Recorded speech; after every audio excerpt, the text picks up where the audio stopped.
PSC tips and ട്രിക്സിലേക്ക് ഏവർക്കും സ്വാഗതം.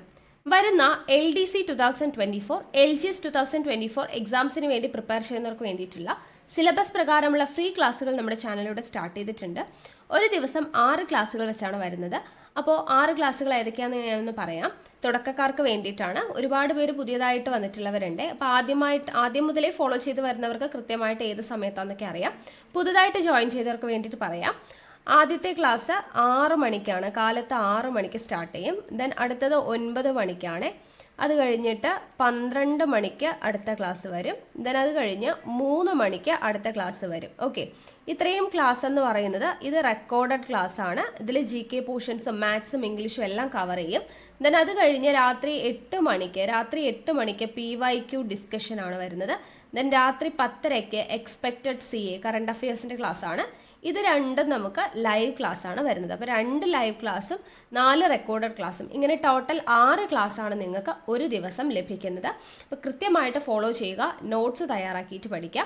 നമ്മുടെ ക്ലാസ് ഒക്കെ കണ്ടിട്ട് ഇഷ്ടമായിട്ടുണ്ട് എന്നുണ്ടെങ്കിൽ നിങ്ങളുടെ അഭിപ്രായം താഴെ കമൻ്റ് ആയിട്ട് അറിയിക്കാം. ഇഷ്ടപ്പെട്ടു എന്ന് അറിയിക്കാൻ വേണ്ടിയിട്ട് ഒന്ന് ലൈക്ക് ചെയ്യുക, മാക്സിമം ഫ്രണ്ട്സിന് ഷെയർ ചെയ്ത് കൊടുക്കുക.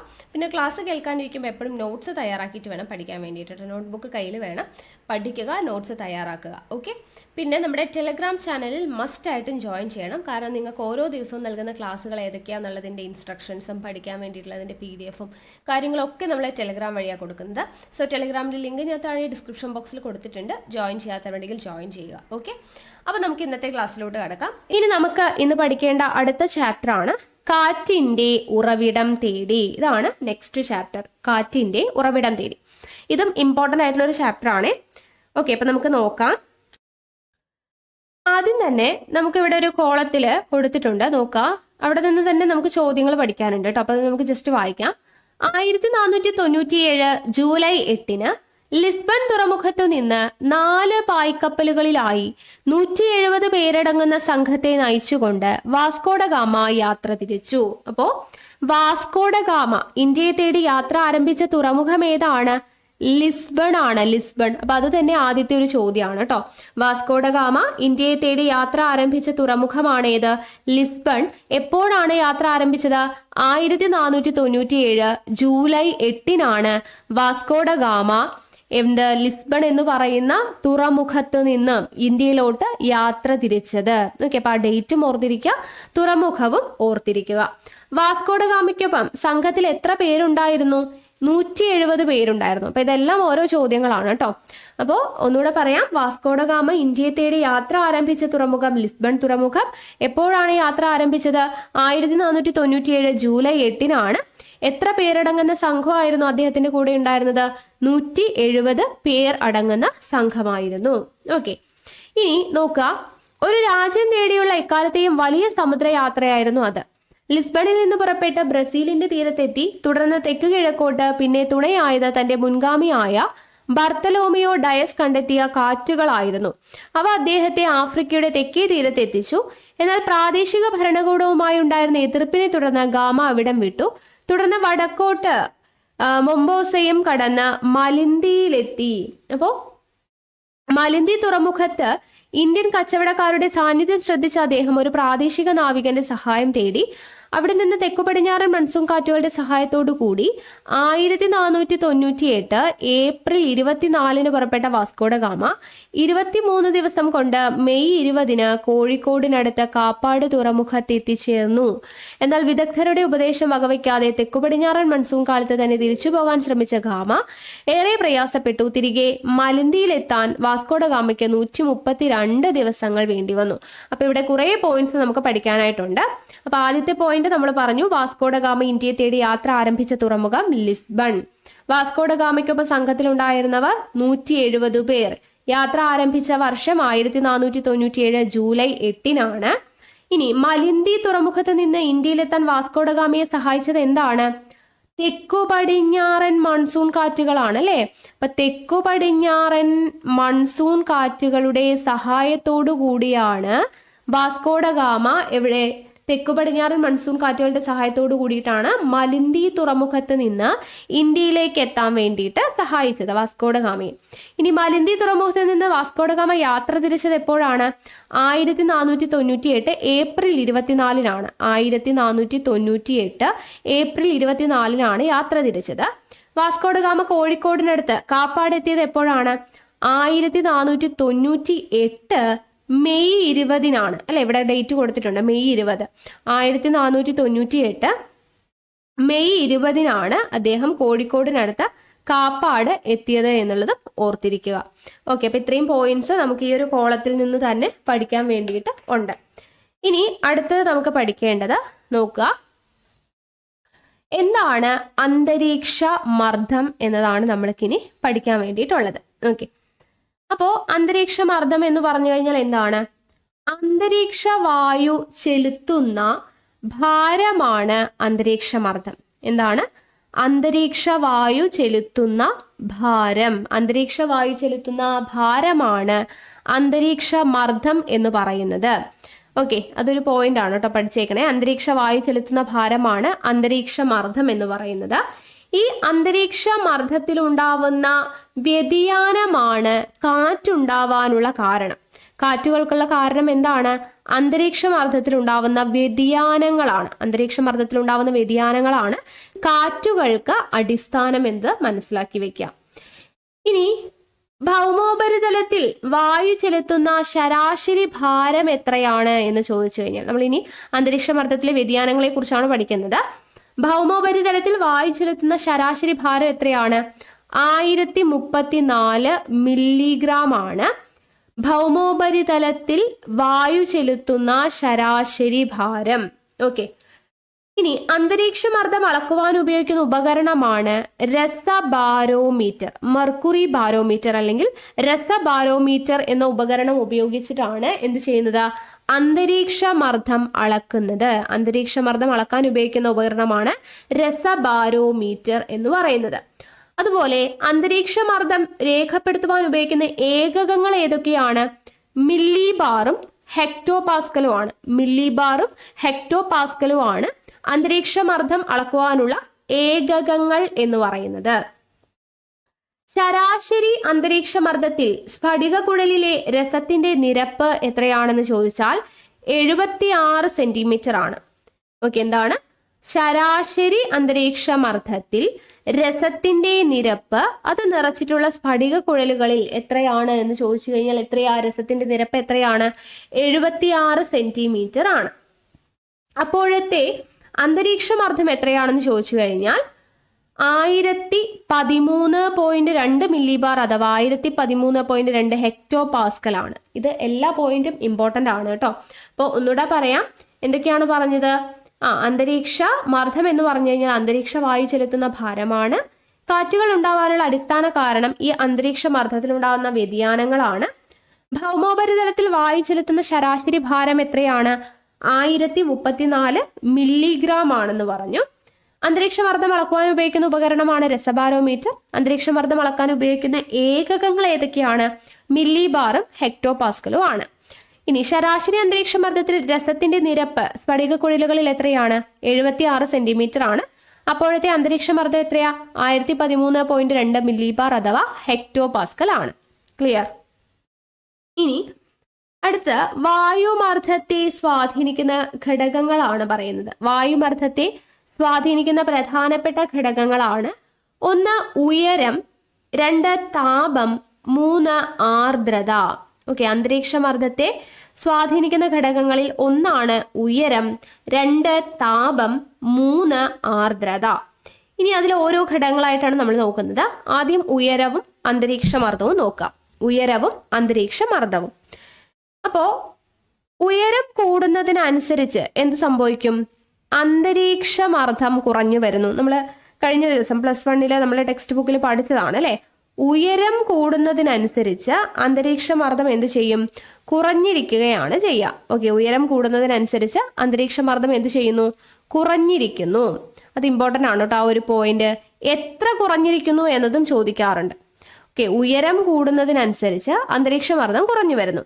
ഏകദേശം 10 മീറ്റർ ഉയരത്തിന് 1 മില്ലി ബാർ എന്ന തോതിലാണ് മർദ്ദം കുറയുന്നത്. ഇത് PSC മുൻപ് ചോദിച്ചിട്ടുണ്ട്. 10 മീറ്റർ ഉയരത്തിന് എത്ര തോതിലാണ് മർദ്ദം കുറയുന്നത്? എത്രയാ? 1 മില്ലി ബാർ എന്ന തോതിലാണ്. ഏകദേശം 10 മീറ്റർ ഉയരത്തിന് 1 മില്ലി ബാർ എന്ന തോതിലാണ് മർദ്ദം കുറയുന്നത് എന്നത് ഓർത്തിരിക്കുക. ഇനി മുകളിലേക്ക് പോകും തോറും വായുവിന്റെ അളവ് കുറയുന്നത് കൊണ്ടാണ് എന്ത് കുറയുന്നത്? വായുമർദ്ദം കുറയുന്നത്. മുകളിലോട്ട് പോകും തോറും വായുവിന്റെ അളവ് കുറയുന്നത് കൊണ്ടാണ് വായുമർദ്ദം കുറയുന്നത് എന്നതും കൂടെ ഓർത്തിരിക്കുക. ഓക്കെ. ഇനി പൊന്മുടി, മൂന്നാർ, ഊട്ടി, ബ്രഹ്മഗിരി തുടങ്ങിയ ഉയർന്ന പ്രദേശങ്ങളിലേക്ക് പോകുമ്പോൾ ചെവി അടയുന്നതായിട്ട് നമുക്ക് തോന്നും അല്ലെ? ഇതിന് കാരണം എന്താണ്? ഉയർന്ന സ്ഥലങ്ങളിലെ വായുമർദ്ദത്തിലെ കുറവാണ്. ഉയർന്ന സ്ഥലങ്ങളിൽ എത്തുമ്പോൾ വായുമർദ്ദം കുറയുന്നത് കൊണ്ടാണ് നമ്മുടെ ചെവിയെല്ലാം നമുക്ക് അടഞ്ഞതായിട്ട് തോന്നുന്നത്. ഉയരവും അന്തരീക്ഷ മർദ്ദവും വിപരീത അനുപാതത്തിലാണ് അല്ലെ? ഉയരവും അന്തരീക്ഷ മർദ്ദവും എങ്ങനെയാണ്? വിപരീത അനുപാതത്തിലാണ്. ഉയരം കൂടുമ്പോൾ അന്തരീക്ഷമർദ്ദം കുറയുവാന്നല്ലേ പറഞ്ഞത്? അപ്പൊ വിപരീത അനുപാതത്തിലാണ്. വായുമർദ്ദത്തെ സ്വാധീനിക്കുന്ന ഒരു പ്രധാന ഘടകമാണ് അപ്പൊ എന്ത്? പ്രദേശത്തിന്റെ ഉയരം എന്ന് പറയുന്നത്. അത് നമുക്കിപ്പോ മനസ്സിലായി അല്ലെ? എന്നാൽ ഉയരം മാത്രമാണോ ഘടകങ്ങൾ? അല്ല. നമ്മൾ നേരത്തെ പറഞ്ഞു ഉയരമുണ്ട്, താപം, ആർദ്രത, ഇതെല്ലാം വായുമർദ്ദത്തെ സ്വാധീനിക്കുന്നുണ്ട്. അപ്പൊ അതിൽ ഉയരത്തിന്റെ കാര്യം പറഞ്ഞു. ഉയരം കൂടുമ്പോൾ എന്താണ്? അന്തരീക്ഷ മർദ്ദം കുറയുന്നു എന്ന് നമ്മൾ പറഞ്ഞു. ഇനി അതുപോലെ താപവും ആർദ്രതയും എങ്ങനെയാണ് അന്തരീക്ഷ മർദ്ദത്തെ സ്വാധീനിക്കുന്നതെന്ന് നോക്കാം. മറ്റെല്ലാ വസ്തുക്കളും എന്ന പോലെ വായുവും ചൂടേൽക്കുമ്പോൾ എന്ത് ചെയ്യുന്നുണ്ട്? വികസിക്കുന്നുണ്ട്. സാധാരണയായിട്ട് ചൂടേൽക്കുമ്പോൾ ഏതൊരു സാധനമാണെങ്കിലും വസ്തുവാണെങ്കിലും അത് വികസിക്കും. അതുപോലെ തന്നെ നമ്മുടെ അന്തരീക്ഷവും എന്ത് ചെയ്യുന്നുണ്ട്? അല്ലെങ്കിൽ വായു എന്ത് ചെയ്യുന്നുണ്ട്? ചൂടേൽക്കുന്ന സമയത്ത് വികസിക്കുന്നുണ്ട്. അപ്പൊ വായു വികസിക്കുമ്പോൾ എന്ത് കുറയും? സാന്ദ്രത കുറയും. അപ്പൊ അതെന്ത് ചെയ്യും? മുകളിലോട്ട് പോകും. വായു വികസിക്കുമ്പോൾ സാന്ദ്രത കുറയും. അപ്പൊ അതെന്ത് ചെയ്യും? അത് മുകളിലോട്ട് പോകും അല്ലെ? അപ്പോൾ ഇത് വായുമർദ്ദം കുറയുന്നതിന് ഇടയാക്കും. മുകളിലോട്ട് പോകുമ്പോൾ എന്ത് സംഭവിക്കും? ഉയരം കൂടുന്നതിനനുസരിച്ച് വായുമർദ്ദം കുറയുന്നല്ലേ പറഞ്ഞത്? അപ്പൊ വായു വികസിക്കുമ്പോൾ സാന്ദ്രത കുറയും. സാന്ദ്രത കുറയുമ്പോൾ അത് മുകളിലോട്ട് പോകും. മുകളിലോട്ട് പോകുമ്പോൾ ഉയരം കൂടിക്കഴിഞ്ഞാൽ വായുമർദ്ദം എന്ത് ചെയ്യും? അത് കുറയും. ഉയർന്നു പോകുന്ന വായു വശങ്ങളിലേക്ക് നീങ്ങുന്നതിനോടൊപ്പം തണുക്കുകയും വായുവിന് എന്ത് ചെയ്യും? സാന്ദ്രത കൂടുകയും ചെയ്യുന്നു. ഇത് വൻതോതിൽ വായു താഴ്ന്നിറങ്ങുന്നതിന് ഇടയാക്കും. ഇതിന്റെ ഫലമായിട്ട് എന്ത് ചെയ്യും? അന്തരീക്ഷ മർദ്ദം കൂടുകയാണ് ചെയ്യുന്നത്. അപ്പോൾ താപം കൂടുമ്പോൾ അന്തരീക്ഷ മർദ്ദം കുറയുകയാണ് ചെയ്യുന്നത്. ഇതിൽ നിന്ന് നമുക്ക് അതല്ലേ മനസ്സിലാവുന്നേ? അപ്പോൾ ഉയരം കൂടിക്കഴിഞ്ഞാൽ എന്ത് ചെയ്യും? അന്തരീക്ഷ മർദ്ദം കുറയും. താപം കൂടി കഴിഞ്ഞാൽ എന്ത് ചെയ്യും? അന്തരീക്ഷ മർദ്ദം കുറയും. ഓക്കെ. അപ്പൊ ഇതും അന്തരീക്ഷമർദ്ദവും എന്താണ്? താപവും എങ്ങനെയാണ്? വിപരീത അനുപാതത്തിൽ തന്നെയാണ്. ഉയരവും അന്തരീക്ഷമർദ്ദവും വിപരീത അനുപാതത്തിലാണ്. താപവും അന്തരീക്ഷമർദ്ദവും വിപരീത അനുപാതത്തിലാണ്. ഇനി അടുത്തതാണ് ആർദ്രതയും അന്തരീക്ഷമർദ്ദവും. അന്തരീക്ഷ വായുവിലെ ജലാംശത്തിന്റെ അളവാണ് എന്ത്? ആർദ്രത അല്ലെ? അന്തരീക്ഷ വായുവിലെ ജലാംശത്തിന്റെ അളവാണ് ആർദ്രത. നീരാവിക്ക് വായുവിനേക്കാൾ എങ്ങനെയായിരിക്കും? ഭാരം കുറവായിരിക്കും അല്ലെ? നീരാവിക്ക് വായുവിനേക്കാൾ അപേക്ഷിച്ച് ഭാരം കുറവായിരിക്കും. അതുകൊണ്ട് തന്നെ ജലം ബാഷ്പമാകുമ്പോൾ അത് അന്തരീക്ഷത്തിലേക്ക് എന്ത് ചെയ്യുന്നുണ്ട്? ഉയരുന്നുണ്ട്.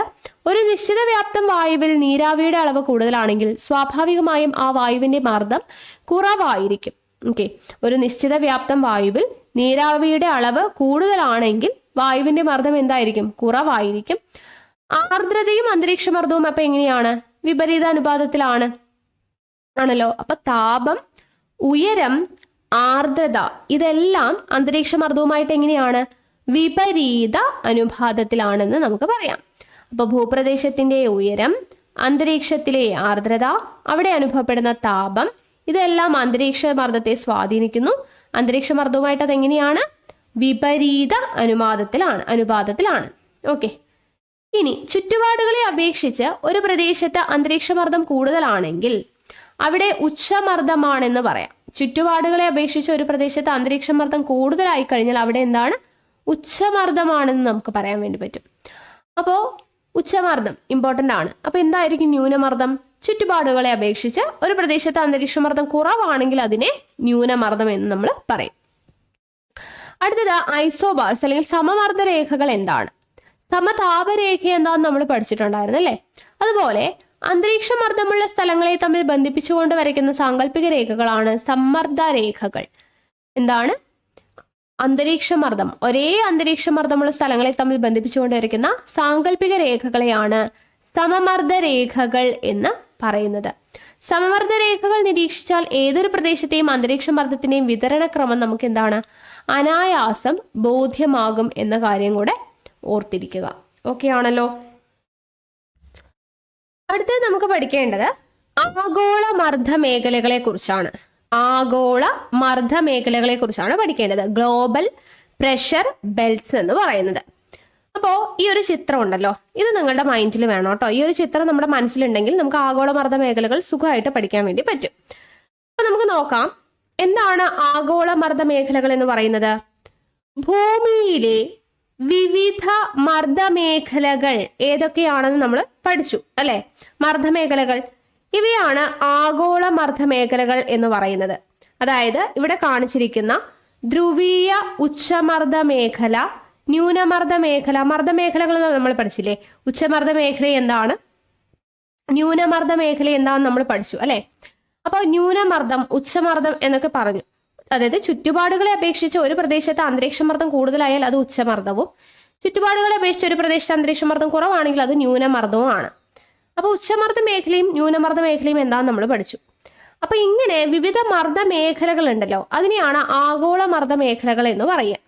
അപ്പൊ ഇവിടെ കാണിച്ചിരിക്കുന്ന ധ്രുവീയ ഉച്ചമർദ്ദ മേഖല, ഉപദ്രവീയ ന്യൂനമർദ്ദ മേഖല, ഉപോഷ്ണ ഉച്ചമർദ്ദ മേഖല, മധ്യരേഖാ ന്യൂനമർദ്ദ മേഖല, ഉപോഷ്ണ ഉച്ചമർദ്ദ മേഖല, ഉപധ്രുവീയ ന്യൂനമർദ്ദ മേഖല, ധ്രുവീയ ഉച്ചമർദ്ദ മേഖല, ഇതെല്ലാം എന്താണ്, ആഗോള മർദ്ദ മേഖലകളാണ്.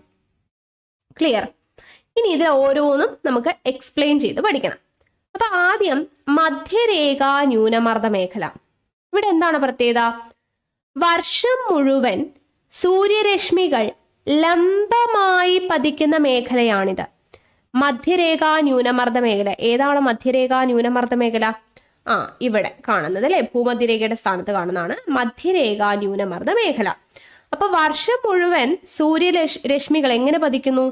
ലംബമായിട്ടാണ് ഇങ്ങോട്ട് പതിക്കുന്നത് അല്ലെ. സൂര്യരശ്മികൾ ലംബമായിട്ടെന്ന് പറയുമ്പോൾ എങ്ങനെയാണ് പതിക്കുന്നത്? ഇങ്ങനെ അല്ലെ, ലംബമായിട്ട് പതിക്കുന്നതാണ് എന്താ, മധ്യരേഖാ ന്യൂനമർദ്ദ മേഖല. മധ്യരേഖാ ന്യൂനമർദ്ദ മേഖലയിലാണ് ലംബമായി പതിക്കുന്നത് കേട്ടോ. ഓക്കെ, അപ്പൊ സൂര്യരശ്മികൾ വർഷം മുഴുവൻ ലംബമായി പതിക്കുന്നത് എവിടെയാണ്? മധ്യരേഖാ ന്യൂനമർദ്ദ മേഖലയിലാണ്. അപ്പോൾ സൂര്യരശ്മികൾ ലംബമായിട്ടാണ് പതിക്കുന്നത്, അത് ആദ്യം ഓർത്തിരിക്കാം. അതുകൊണ്ട് തന്നെ ഈ മേഖലയിൽ എന്തായിരിക്കും? ചൂട് കൂടുതലായിരിക്കും. വർഷം മുഴുവൻ സൂര്യരശ്മികൾ ലംബമായി പതിക്കുന്നത് കൊണ്ട് മധ്യരേഖാ ന്യൂനമർദ്ദ മേഖലയിൽ എന്ത് കൂടുതലായിരിക്കും? ചൂട് കൂടുതലായിരിക്കും. ഓക്കെ, ചൂട് കൂടുതലായിരിക്കും. സൂര്യന്റെ ചൂടേറ്റ് വായു വികസിക്കുകയും വൻതോതിൽ ഉയരുകയും ചെയ്യുന്നു. സൂര്യൻ ചൂടാണല്ലോ, അപ്പൊ സൂര്യന്റെ ലംബമായിട്ട് പതിക്കുന്നതുകൊണ്ട് അതിന്റെ ചൂടേറ്റിട്ട് വായു എന്ത് ചെയ്യും? വികസിക്കും. വികസിക്കുന്ന സമയത്ത് അത് വൻതോതിൽ ഉയരും. ഈ മേഖലയിലുടനീളം ന്യൂനമർദ്ദം അനുഭവപ്പെടാൻ കാരണം എന്താണെന്നുള്ളത് ഇപ്പൊ മനസ്സിലായല്ലോ എന്നാണ് ചോദിക്കുന്നത്. ഓക്കെ, അപ്പോ മധ്യരേഖാ ന്യൂനമർദ്ദ മേഖലയുടെ പ്രത്യേകത എന്താണ്? വർഷം മുഴുവൻ സൂര്യരശ്മികൾ ലംബമായി പതിക്കുന്നു. അതുകൊണ്ട് തന്നെ എന്താണ്, ഈ മേഖലയിൽ ചൂട് കൂടുതലായിരിക്കും. ചൂട് കൂടിയാൽ എന്ത് സംഭവിക്കും? വായു വികസിക്കും. അപ്പൊ അത് മുകളിലോട്ട് വൻതോതിൽ ഉയരും.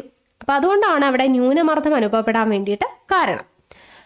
മധ്യരേഖയ്ക്ക് തെക്ക് 5 ഡിഗ്രി മുതൽ വടക്ക് 5 ഡിഗ്രി അക്ഷാംശങ്ങൾക്കിടയിലാണ് മധ്യരേഖാ ന്യൂനമർദ്ദ മേഖല. മധ്യരേഖയ്ക്ക് തെക്ക് 5 ഡിഗ്രി മുതൽ വടക്ക് 5 ഡിഗ്രി വരെ അക്ഷാംശങ്ങൾക്കിടയിലാണ് മധ്യരേഖാ ന്യൂനമർദ്ദ മേഖല. വായു വൻതോതിൽ മുകളിലേക്ക് ഉയരുന്നു എന്ന് പറഞ്ഞു, ചൂടുകൊണ്ട് വികസിക്കുമ്പോൾ. എന്നതുകൊണ്ട് തന്നെ ഇവിടെ കാറ്റുകൾ എങ്ങനെയാണ്? തീരെ ദുർബലമാണ്. കാറ്റുകളില്ലാത്ത മേഖല എന്ന അർത്ഥത്തിൽ നിർവാത മേഖല എന്നും ഈ മേഖല അറിയപ്പെടുന്നുണ്ട്. അപ്പൊ ഡോൾഡ്രം, നിർവാത മേഖല അഥവാ ഡോൾഡ്രം എന്നറിയപ്പെടുന്നത് ഏതാണ്? മധ്യരേഖാ ന്യൂനമർദ്ദ മേഖലയാണ്. നിർവാത മേഖല എന്താണ് അറിയപ്പെടുന്നത്? നിർവാത മേഖല അഥവാ ഡോൾഡ്രം എന്നറിയപ്പെടുന്നത് മധ്യരേഖാ ന്യൂനമർദ്ദ മേഖലയാണ്. ഓക്കെ, അത് ഇമ്പോർട്ടൻ്റ് ആയിട്ടുള്ള ഒരു പോയിന്റ് ആണ്. അപ്പോൾ പണ്ട് പായ്ക്കപ്പലുകളിൽ സഞ്ചരിച്ചിരുന്ന യാത്രികർക്ക് ഇവിടം പേടി സ്വപ്നമായിരുന്നു എന്നതുകൂടെ ഓർത്തിരിക്കാം. കിട്ടിയല്ലോ. അപ്പോൾ ഇതാണ് മധ്യരേഖ ന്യൂനമർദ്ദ മേഖല. അപ്പോൾ ഇവിടെ നമുക്ക് എഴുതി വെച്ചിരിക്കുന്ന ഇമ്പോർട്ടൻ്റ് ആയിട്ടുള്ള പോയിന്റ്സ് ആണ് ഞാൻ ഇവിടെ നോട്ട് ചെയ്തിട്ടുള്ളത്. അപ്പോൾ അത് പഠിച്ചിരിക്കുക. സൂര്യരശ്മികൾ എങ്ങനെ പതിക്കുന്നു? ലംബമായിട്ട് പതിക്കുന്നു. ലംബമായിട്ട് പതിച്ചു കഴിഞ്ഞാൽ അവിടെ എന്താണ്? ചൂട് കൂടുതലായിരിക്കും. ചൂട് കൂടുമ്പോൾ എന്ത് സംഭവിക്കും? വായു വികസിക്കും. വായു വികസിക്കുമ്പോൾ അത് മുകളിലോട്ട് ഉയരും. അപ്പൊ അവിടെ എന്താ? ന്യൂനമർദ്ദമാണെന്ന് നമുക്ക് മനസ്സിലായി. അപ്പൊ അതുകൊണ്ട് തന്നെ അവിടെ പറയുന്ന പേരെന്താണ്? നിർവാത മേഖല അഥവാ ഡോൾഡ്രം എന്നാണ് പറയുന്നത്. നിർവാത മേഖലകൾ, അതായത് ഇവിടെ കാറ്റുകൾ എങ്ങനെയാണ്? തീരെ ദുർബലമാണ്. അതുകൊണ്ടാണ് കാറ്റില്ലാത്ത മേഖല എന്ന അർത്ഥത്തിൽ നിർവാത മേഖല അഥവാ ഡോൾഡ്രം എന്നറിയപ്പെടുന്നത് മധ്യരേഖ ന്യൂനമർദ്ദ മേഖലയാണ്. ഇത്രയും ക്ലിയർ ആയെന്ന് വിശ്വസിക്കുന്നു. ഓക്കെ, ഇനി അടുത്തത് ഉപോഷ്ണ ഉച്ചമർദ്ദ മേഖല, subtropical high pressure belt. ഉപോഷ്ണ ഉച്ചമർദ്ദ മേഖല ചിത്രത്തിൽ നമുക്ക് നോക്കാം. എവിടെയാണ് ഉപോഷ്ണ ഉച്ചമർദ്ദ മേഖല? ദേ ഈ കിടക്കുന്നതാണ് ഉപോഷ്ണ ഉച്ചമർദ്ദ മേഖല. എന്താണ് പ്രത്യേകത? മധ്യരേഖാ പ്രദേശത്ത് നിന്ന് ചൂടുപിടിച്ചുയരുന്ന വായു ക്രമേണ തണുത്ത് ഭൂഭ്രമണത്തിന്റെ സ്വാധീനത്താൽ ഉപോഷ്ണ മേഖലയിൽ എത്തുമ്പോഴേക്കും താഴുന്നു. ഈ മേഖലയിലുടനീളം ഉച്ചമർദ്ദം അനുഭവപ്പെടുന്നു. അപ്പോൾ മധ്യരേഖാ പ്രദേശത്ത് ചൂടുപിടിച്ച വായുവാണ് അല്ലെ. ആ വായു, ഉയരുന്ന വായു ക്രമേണ തണുത്തിട്ട് എന്ത് ചെയ്യുന്നു? ഭൂഭ്രമണത്തിന്റെ സ്വാധീനം കൊണ്ട് ഉപോഷ്ണ മേഖലയിൽ എത്തുന്നു. ഉപോഷ്ണ മേഖലയിൽ എത്തുമ്പോൾ ഉയർന്നു പോയ വായു താഴുകയാണ് ചെയ്യുന്നത്. അപ്പോൾ ഉഷ്ണമേഖല, ഉപോഷ്ണ മേഖല എന്ന് പറയുന്നതിൽ മധ്യരേഖയിൽ നിന്നും ഉയർന്നു പോയ വായു എന്ത് ചെയ്യുന്നു? താഴുന്നു അല്ലെ, താഴുകയാണ് ചെയ്യുന്നത്. അപ്പൊ അവിടെ ഉച്ചമർദ്ദമാണ്. ഉച്ചമർദ്ദം, ഉപോഷ്ണ ഉച്ചമർദ്ദ മേഖല എന്നല്ലേ പറയുന്നത്. ഓക്കെ, അപ്പൊ ഈ ഉപോഷ്ണ ഉച്ചമർദ്ദ മേഖലയുടെ മറ്റൊരു പേരാണ് ഹോഴ്സ് ലാറ്റിറ്റ്യൂഡ്. ഇമ്പോർട്ടന്റ് ആണ്. യൂറോപ്പിൽ നിന്ന് അമേരിക്കയിലേക്ക് പോയിരുന്ന പഴയകാല ചരക്ക് കപ്പലുകളിലെ ഒരു പ്രധാന കയറ്റുമതി ഇനമായിരുന്നു മുന്തിയ ഇനം കുതിരകൾ. ഓക്കെ, കുതിരകൾ കയറ്റുമതി ചെയ്യുമായിരുന്നു.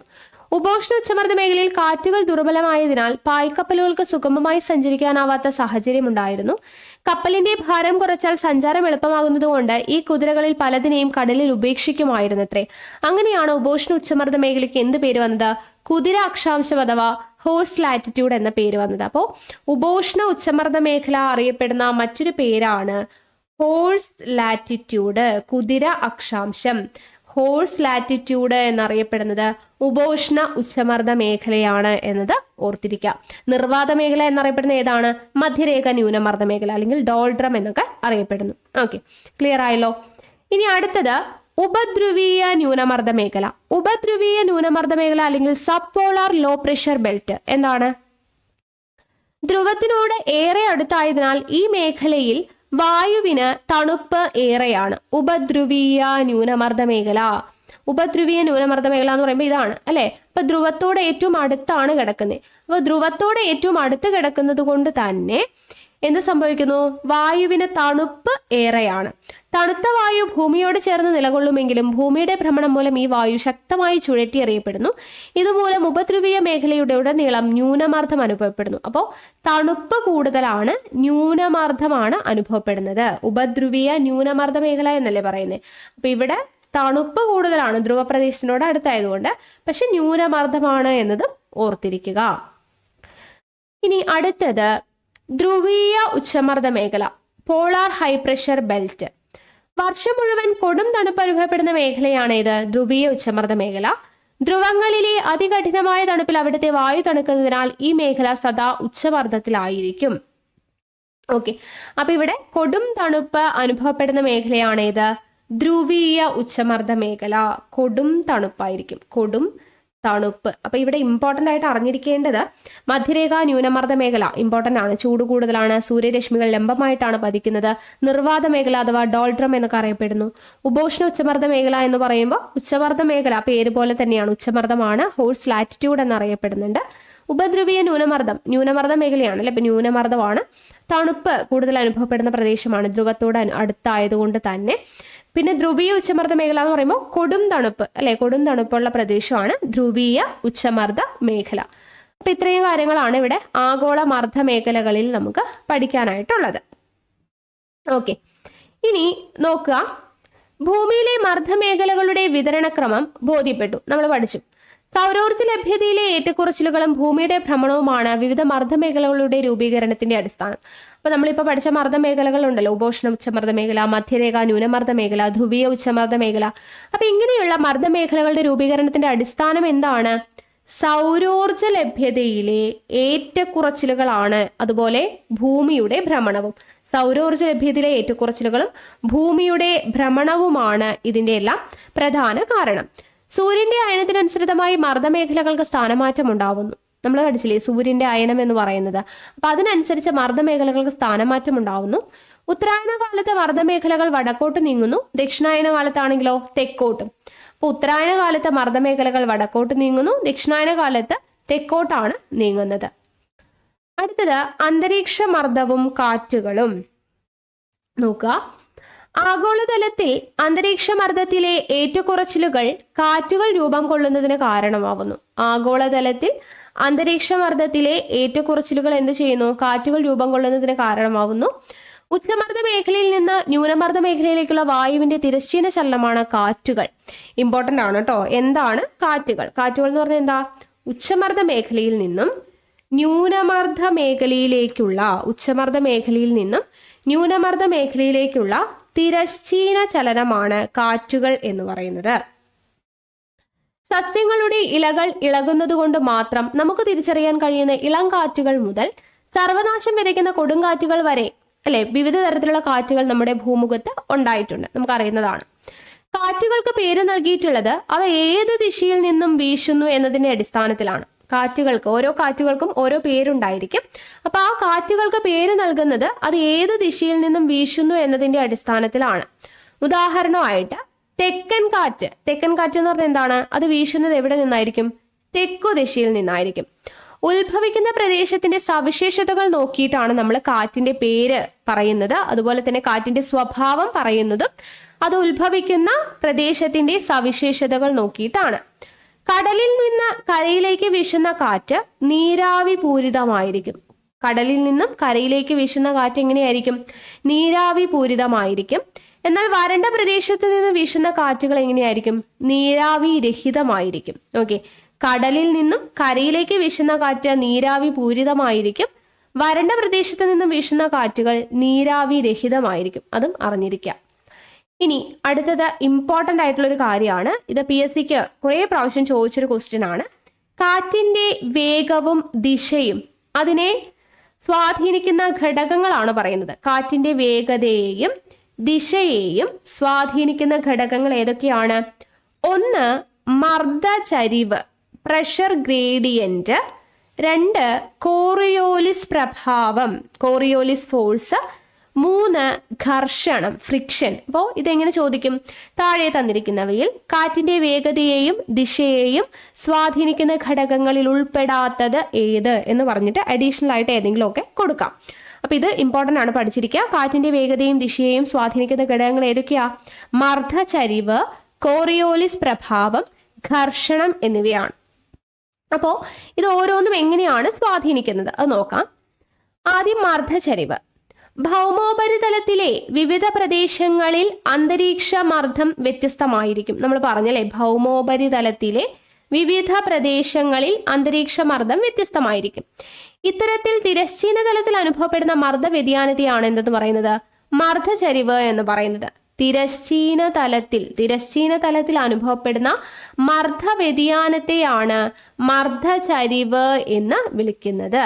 ഓക്കെ, ഇനി തിരശ്ചീന തലത്തിൽ മർദ്ദ വ്യത്യാസം ഏറെയാണെങ്കിൽ അവിടെ മർദ്ദചരിവ് കൂടുതലാണെന്ന് പറയാം. തിരശ്ചീന തലത്തിൽ മർദ്ദ വ്യത്യാസം ഏറെയാണെങ്കിൽ എന്താണ്? അവിടെ മർദ്ദചരിവ് കൂടുതലാണെന്ന് പറയാൻ പറ്റും. അത്തരം പ്രദേശങ്ങളിൽ കാറ്റിന്റെ വേഗതയും കൂടുതലായിരിക്കും. രണ്ട് വ്യത്യസ്ത സാഹചര്യങ്ങളിലെ സമമർദ്ദ മേഖലകളുടെ ക്രമങ്ങളാണ് ചിത്രത്തിൽ കൊടുത്തിട്ടുള്ളത്. ഇവിടെ നോക്കുക, ഇവിടെ കണ്ടോ, രണ്ട് ചിത്രമാണ് ഇവിടെ കൊടുത്തിട്ടുള്ളത്. അപ്പൊ ഇവിടെ കാറ്റിന്റെ വേഗത, അല്ലെ, രണ്ട് സാഹചര്യങ്ങൾ കൊടുത്തിട്ടുണ്ട്. മർദ്ദചരിവിന്റെ വ്യതിയാനത്തിനനുസരിച്ച് ഓരോ പ്രദേശത്തെയും കാറ്റിന്റെ വേഗത എങ്ങനെയാണ് കൂടുന്നത് എന്നുള്ളത് കണ്ടോ. മർദ്ദചെരിവിന്റെ വ്യത്യാസം ഓരോന്നും വരുമ്പോൾ കാറ്റിന്റെ വേഗതയും അതിനനുസരിച്ചിട്ട് മാറുന്നതായിട്ടാണ് ചിത്രം കൊടുത്തിരിക്കുന്നത്. ഓക്കെ, ഇനി ഇവിടെ കോറിയോലിസ് ബലം അതിനെ കുറിച്ചാണ് പറയുന്നത്. മർദ്ദചെരിവിനെ കുറിച്ച് പറഞ്ഞു, ഇനി കോറിയോലിസ് ബലത്തെ കുറിച്ചാണ് പറയുന്നത്. നോക്കുക, ഭൗമോപരിതലത്തിൽ സ്വതന്ത്രമായി ചലിക്കുന്ന വസ്തുക്കൾക്ക് ഭ്രമണം നിമിത്തം ഉത്തരാർദ്ധഗോളത്തിൽ സഞ്ചാരദിശയ്ക്ക് വലത്തോട്ടും ദക്ഷിണാർദ്ധഗോളത്തിൽ സഞ്ചാരദിശയ്ക്ക് ഇടത്തോട്ടും വ്യതിചലനം ഉണ്ടാവുന്നു. എന്താണ് പറയുന്നത്? ഭൗമോപരിതലത്തിൽ സ്വതന്ത്രമായി ചലിക്കുന്ന വസ്തുക്കൾക്ക് എന്ത് സംഭവിക്കും? ഭ്രമണം നിമിത്തം ഉത്തരാർദ്ധഗോളത്തിൽ സഞ്ചാരദിശയ്ക്ക് വലത്തോട്ടും ദക്ഷിണാർദ്ധഗോളത്തിൽ എങ്ങനെയാണ്? സഞ്ചാരദിശയ്ക്ക് ഇടത്തോട്ടുമാണ് എന്തുണ്ടാവുന്നത്? വ്യതിചലനം ഉണ്ടാവുന്നത്. ഇതിന് കാരണമാവുന്ന ബലത്തെയാണ് കോറിയോലിസ് ബലം എന്ന് പറയുന്നത്. കോറിയോലിസ് ബലം എന്ന് പറഞ്ഞു കഴിഞ്ഞാൽ എന്താണ്? അതായത് ഭൗമോപരിതലത്തിൽ സ്വതന്ത്രമായി ചലിക്കുന്ന വസ്തുക്കൾക്ക് ഭ്രമണം നിമിത്തം ഉത്തരാർദ്ധഗോളത്തിൽ സഞ്ചാരദിശയ്ക്ക് വലത്തോട്ടും ദക്ഷിണാർദ്ധഗോളത്തിൽ സഞ്ചാരദിശയ്ക്ക് ഇടത്തോട്ടും വ്യതിചലനം ഉണ്ടാവുന്നുണ്ട്. ഇതിന് കാരണമാവുന്ന ബലത്തെയാണ് കോറിയോലിസ് ബലം എന്ന് വിളിക്കുന്നത്. ഭൂമധ്യരേഖാ പ്രദേശത്തു നിന്നും ധ്രുവങ്ങളിലേക്ക് പോകുന്തോറും കോറിയോലിസ് ബലം എന്ത് ചെയ്യുന്നു? വർദ്ധിക്കുന്നു. ഓക്കെ, മധ്യരേഖാ പ്രദേശത്തു നിന്നും ധ്രുവങ്ങളിലേക്ക് പോകുന്തോറും എന്ത് സംഭവിക്കുന്നു? കോറിയോലിസ് ബലം വർദ്ധിക്കുന്നു. കോറിയോലിസ് ബലത്തിന്റെ പ്രഭാവത്താൽ ഉത്തരാർദ്ധഗോളത്തിൽ കാറ്റുകൾ സഞ്ചാരദിശയ്ക്ക് വലതുവശത്തേക്കും ദക്ഷിണാർദ്ധഗോളത്തിൽ സഞ്ചാരദിശയ്ക്ക് ഇടതുവശത്തേക്കും വ്യതിചലിക്കുമെന്ന് അഡ്മിറൽ ഫെറൽ, ഇമ്പോർട്ടൻ്റ് ആണ്, അഡ്മിറൽ ഫെറൽ എന്ന ശാസ്ത്രജ്ഞൻ കണ്ടെത്തുകയുണ്ടായി. അപ്പൊ അദ്ദേഹം കണ്ടെത്തിയത് എന്താണ്? കോറിയോലിസ് ബലത്തിന്റെ പ്രഭാവത്താൽ ഉത്തരാർദ്ധഗോളത്തിൽ കാറ്റുകൾ സഞ്ചാരദിശയ്ക്ക് വലതുവശത്തേക്കും ദക്ഷിണാർദ്ധഗോളത്തിൽ സഞ്ചാരദിശയ്ക്ക് ഇടതുവശത്തേക്കും വ്യതിചലിക്കുന്നു എന്ന് കണ്ടെത്തിയത് ആരാണ്? അഡ്മിറൽ ഫെറൽ ആണ്. അഡ്മിറൽ ഫെറൽ. ഓക്കെ, ഇത് ഇമ്പോർട്ടൻ്റ് ആണ് കേട്ടോ. ഇതിന്റെ അടിസ്ഥാനത്തിൽ അദ്ദേഹം അവതരിപ്പിച്ച നിയമമാണ് ഫെറൽ നിയമം, ഫെറൽസ് ലോ എന്ന് പറയുന്നത്. ഇതും ഇമ്പോർട്ടൻ്റ് ആണ്. ഫെറൽ നിയമം എന്ന് പറയുന്നത് ഇമ്പോർട്ടൻ്റ് ആണ്. ഇനി അടുത്തത് ഘർഷണം. ഘർഷണം എന്ന് പറയുമ്പോൾ സമുദ്രോപരിതലം, നിരപ്പായ ഭൂപ്രദേശങ്ങൾ എന്നിവിടങ്ങളിൽ ഘർഷണം കുറവായതിനാൽ കാറ്റിന് എന്തായിരിക്കും? വേഗം കൂടുതലായിരിക്കും. ഘർഷണം കുറവായതുകൊണ്ട് കാറ്റിന് വേഗം കൂടുതലായിരിക്കും. അപ്പൊ ഘർഷണം കുറവായതിനാൽ കാറ്റിന് വേഗം കൂടുതലായിരിക്കും. എന്നാൽ ദുർഘടമായ ഭൂപ്രകൃതി, മരങ്ങൾ നിറഞ്ഞ ഭൂപ്രദേശങ്ങൾ എന്നിവിടങ്ങളിൽ ഘർഷണം കൂടുതലായതിനാൽ കാറ്റിന്റെ വേഗം കുറവായിരിക്കും. അപ്പോൾ അത് രണ്ട് കണ്ടീഷനാണ് പറയുന്നത്. ഒന്ന്, സമുദ്രോപരിതലത്തിലും നിരപ്പായ ഭൂപ്രദേശങ്ങളിലും ഒക്കെ ഘർഷണം കുറവായതുകൊണ്ട് കാറ്റിന് വേഗം കൂടുതലായിരിക്കും. എന്നാൽ ഭൂപ്രകൃതി, മരങ്ങൾ നിറഞ്ഞ പ്രദേശങ്ങൾ എന്നിവിടങ്ങളിൽ ഘർഷണം കൂടുതലായി കഴിഞ്ഞാൽ കാറ്റിന്റെ വേഗം എന്ത് സംഭവിക്കും? കുറവായിരിക്കും എന്നാണ് പറയുന്നത്. ഓക്കെ, അപ്പൊ ഘർഷണം കൂടുതലായാൽ കാറ്റിന്റെ വേഗം കുറയും, ഘർഷണം കുറവായാൽ കാറ്റിന്റെ വേഗം കൂടും. ഓക്കെ, അടുത്തത് മർദ്ദമേഖലകളും കാറ്റുകളും. ആഗോളതലത്തിൽ വിവിധ അക്ഷാംശ മേഖലകൾ തമ്മിൽ മർദ്ദ വ്യത്യാസങ്ങൾ നിലനിൽക്കുന്നുണ്ടെന്ന് നിങ്ങൾ മനസ്സിലാക്കിയല്ലോ അല്ലെ? ഈ മർദ്ദ വ്യത്യാസങ്ങൾ കാറ്റുകൾ രൂപം കൊള്ളുന്നതിന് കാരണമാവുന്നു. ഉച്ചമർദ്ദം അനുഭവപ്പെടുന്ന മേഖലയിൽ നിന്ന് ന്യൂനമർദ്ദം അനുഭവപ്പെടുന്ന മേഖലയിലേക്കാണ് കാറ്റ് വീശുന്നത് അല്ലെ? കാറ്റ് എപ്പോഴും അങ്ങനെയാണ്. ഉച്ചമർദ്ദ മേഖലയിൽ നിന്നും ന്യൂനമർദ്ദ മേഖലയിലോട്ടാണ് കാറ്റ് വീശുക. ആഗോള മർദ്ദ മേഖലകൾക്കിടയിൽ രൂപപ്പെടുന്ന കാറ്റുകളെ പൊതുവിൽ ആഗോളവാദങ്ങൾ എന്നാണ് വിളിക്കുന്നത്. ആഗോള മർദ്ദ മേഖലകൾക്കിടയിൽ രൂപപ്പെടുന്ന കാറ്റുകളെ എന്തെന്ന് വിളിക്കുന്നു?